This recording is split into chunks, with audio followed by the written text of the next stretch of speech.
I'm your host, Mike Pace. I'll be with you for the next several hours, bringing you the day's biggest top stories and headlines. And one of those top stories takes us to the Pentagon, where in recent weeks, the Pentagon has told journalists that it would require a pledge saying they won't gather any information that hasn't been authorized for release. Defense Secretary Pete Hegseth and his team have said reporters who did not acknowledge the policy in writing by today have 24 hours to turn in their badges and begin clearing out their workspaces. Fox News is among a long list of broadcast networks and news organizations who have said that they won't sign the new rules here. And earlier today, President Trump and Pete Hegseth, Secretary of Defense, were asked about this.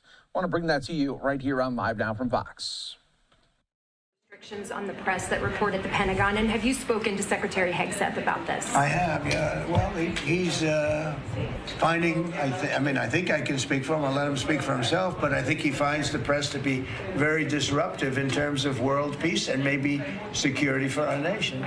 Press is very dishonest. Not you, but the press is very dishonest. You have something to say? Well, I very much appreciate the question because it was interesting to watch. We had a chance to go along on the historic trip of Middle East peace, which our generation of veterans never dreamed would be possible. So you would think that the Pentagon press corps of all press corps would be front and center across the board on wanting to give credit to the president for forging this kind of peace, and instead what they want to talk about is a policy about them, which simply says maybe the policy should look like the White House or other military installations where you have to wear a badge that identifies that you're press, or you can't just roam anywhere you want. It used to be, Mr. President, the press could go anywhere, pretty much anywhere in the Pentagon, the most classified area in the world.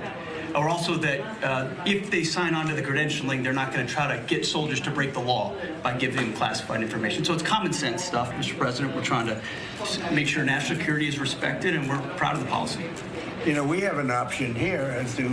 As you know, the press years ago moved into the White House. It used to be across the street. We could move them. You're lucky I'm president, because we could move them very easily across the street. They used to be there.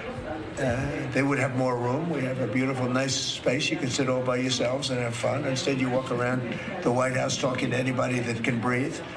And, you know, but I find that when it comes to war, and now our great Department of War, we have some great people over there, I think it bothers me to have soldiers and even, high-ranking generals walking around with you guys on their sleeve, asking them, because they can make a mistake, and a mistake can be tragic. They can do it innocently, too. They can, and they're not press people. They don't really deal with the press, so they're not really necessarily good at it, although I think it's mostly instinctual one way or the other. You're either good at things or you're not.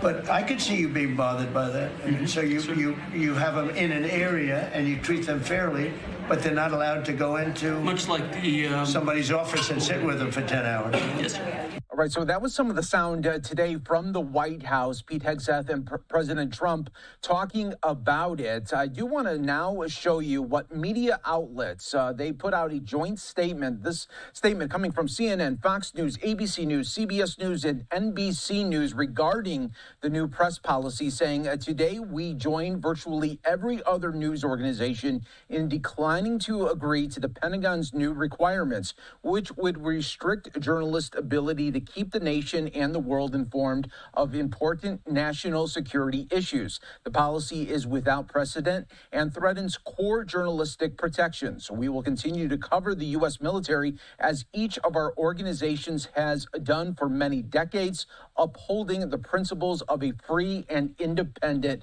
press.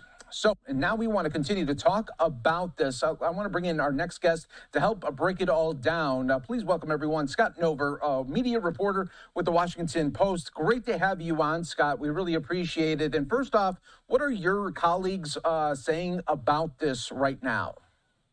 Sure. So basically every single major media outlet that covers Washington, that covers the Pentagon, has said that they cannot abide by the restrictions that the Pentagon has put in place to basically trade access for oversight of all of their stories. The policy would have reporters agree not to publish any information that wasn't authorized, going beyond what's classified or unclassified, anything that's not authorized for them to report on without the Pentagon's permission. And it's just untenable for reporters across the ideological spectrum, including a number of conservative outlets. And so the deadline was today, and now it's going to go into effect tomorrow. What is it going to look like then tomorrow? I mean, we only have one outlet, One American News, who says they're for it. I mean, is it pretty much their bureau now? Yeah, we're really in uncharted territory. The deadline was 5 p.m. today to sign or say that you're not signing. Almost no one said that they're signing, just One American News, a Trump friendly cable news network. And reporters have until 5 p.m. tomorrow on Wednesday to clear out. That's a laborious process for some of the broadcasters who have to lug equipment out of there and back to their bureaus. And so they have to turn in their badges and do the work from the outside, which they're all saying, we don't need access to do our jobs, to report on the military and on, the Pentagon. So the work will continue, but outside of the building for now. Now, is the thinking and maybe the fear as well for journalists that, okay, if it's implemented at the Pentagon, that it could bleed into other agencies as well? I think right now it's an isolated policy. This seems to be pretty reflective of Secretary Pete Hegseth's own wishes, though Donald Trump clearly had his back in that press conference that we just saw today. And Trump himself kind of said, "Hey, I could kick reporters out myself or move them across the way to another building." So it's not beyond the pale to imagine that Trump might do something like that. He kicked out reporters like Jim Acosta and Brian Karem in the first administration, and they sued to get back into the White House. But right now, this seems to be Hegseth's move. And speaking of Pete Hegseth's move, he put this out on X saying Pentagon access is a privilege, not a right. So here is the Department of War press credentialing for dummies. Press no longer roams free. Press must wear visible badge. Credentialed press no longer permitted to solicit criminal acts. And then done. Pentagon has now the same rules as every U.S. military installation. So, Scott, tell us why media members are upset with these new rules. Yeah, because well, first of all, the idea that reporters are just roaming free wherever they'd like in the Pentagon is just not true. So, that's they have a specific area where they can be, and then the policy is so much more than that. It's about not being able to report on any information that the Pentagon doesn't want them to report on. What Pete Hegseth says is soliciting criminal acts is what we as journalists call reporting. We seek truth whenever it is, wherever it is, whether it's given to us or we have to ask for it. And the secretary thinks that when journalists do their jobs, only bad can come from that, and he's making that known.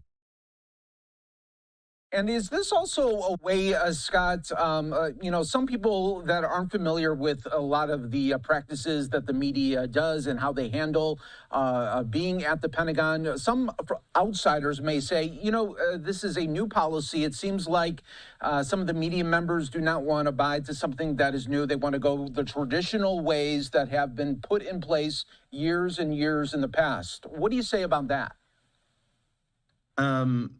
This is just business as usual. I mean, reporters can do their jobs from wherever. Access helps reporters get closer to the Secretary of Defense himself and his spokespeople and the people that actually work in the Pentagon. But if that is going to be so closely monitored that it infringes on our ability to do our jobs, then it's not a trade-off worth taking. And it's going to be, I mean, historic in a way when you just see just so many of really the legacy reporters that are on the correspondence wall there at the Pentagon, and their credentials are going to be pulled starting tomorrow. I mean, when you look at that photo, what does that mean to you? Yeah, that's a photo of all the credentialed press from different outlets, ranging from the New York Times, the Washington Post, where I work, the AP, Fox News, CBS, ABC, NBC, you name it, and a lot of trade publications as well. It's just this is where reporters go to work a lot of the time. They cover the Pentagon, they cover the military, they cover the defense industry, and they have desks set up there. So it's like getting kicked out of your office in some ways. The work will continue, but you know, we will get different kinds of coverage because of the limitations imposed by the U.S. government. And do you foresee, since there's just so many media outlets that have signed on and said, you know what, we're not abiding by this, do you think there is going to be any change tomorrow? Do you think Pete Hegseth is going to say, okay, maybe let's advance it another week, see what happens, or do you think it's going to be pretty much just One American News in there? Yeah, I'm not sure. I'm not anticipating any further changes. My understanding is that the Office of the Secretary of Defense stopped negotiating on this policy on Friday when they released they had their last word on this. But this is the second incarnation of the policy. They've already revised it once before, so I think in their view, it's done and finalized, and that's what it's going to be. But I think the better question might be is, are any news outlets going to sue? Are they going to take the government to court, which absolutely could happen? Certainly one of the many aggrieved news organizations who have said in their statements that this violates their First Amendment rights to freedom of the press may try to take this to court and see if a federal judge might rule this move unconstitutional. And it will be a very interesting battle to see what happens there. Yeah, definitely will be. But Scott, thanks so much for coming on and joining us and really breaking down what is happening. And we will see what happens tomorrow and in the future. Scott, we always appreciate it.